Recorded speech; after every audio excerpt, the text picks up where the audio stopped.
Bismillahirrahmanirrahim, teman-teman sekalian yang dirahmati Allah.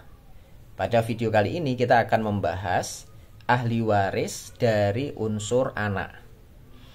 Karena sebagaimana kita tahu dan sering saya sebutkan bahwa di dalam perwarisan Islam itu jumlah daftar ahli waris itu ada 17 pihak. Dari 17 pihak itu ada yang masuk ke dalam daftar ahli waris inti dan ada yang masuk ke dalam daftar ahli waris tambahan. Nah, di antara yang masuk ke dalam daftar ahli waris inti adalah unsur anak, jika yang meninggal dunia adalah orang tuanya. Nah, gitu. Namun demikian, tidak semua anak menjadi ahli waris. Karena yang menjadi ahli waris dalam perwarisan Islam itu hanya anak kandung almarhum yang meninggal dunia. Misalkan kalau kita sedang membahas wafatnya seorang bapak, maka yang menjadi ahli waris dari unsur anak adalah anak kandung orang yang meninggal itu tadi, atau si bapak itu tadi. Kalau seandainya bapak itu punya anak angkat, punya anak tiri, maka anak angkat dan anak tiri bukan termasuk ahli waris. Walaupun mungkin ada anak angkat yang diadopsi sejak 0 hari, artinya baru lahiran hari ini kemudian diangkat anak dari bayi merah sampai dia dewasa, diurus segala-galanya gitu ya, bahkan dibuatkan akte kelahiran, kemudian dimasukkan ke dalam KK.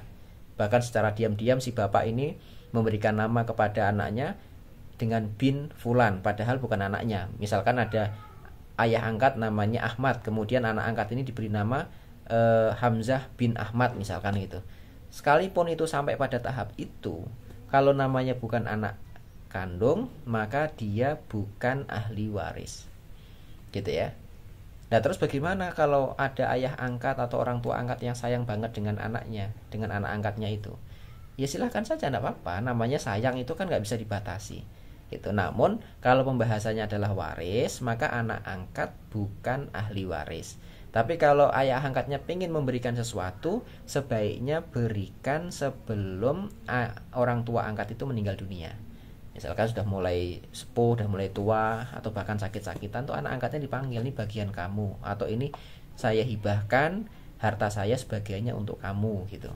Biar nanti ketika orang tua angkatnya itu meninggal dunia, anak angkat ini nggak lagi menuntut hak waris, karena memang sejak awal dia bukan ahli waris. Namun demikian memang banyak anak angkat yang nggak tahu diri gitu ya, udah diurus dari kecil, disekolahkan, dibiayai semuanya, orang tua angkatnya meninggal, dia nuntut waris. Ini kan namanya nggak tahu diri gitu. Makanya perlu dipertegas bahwa anak angkat bukan ahli waris. Kalau diberikan hibah silahkan sebelum orang tua angkatnya meninggal dunia.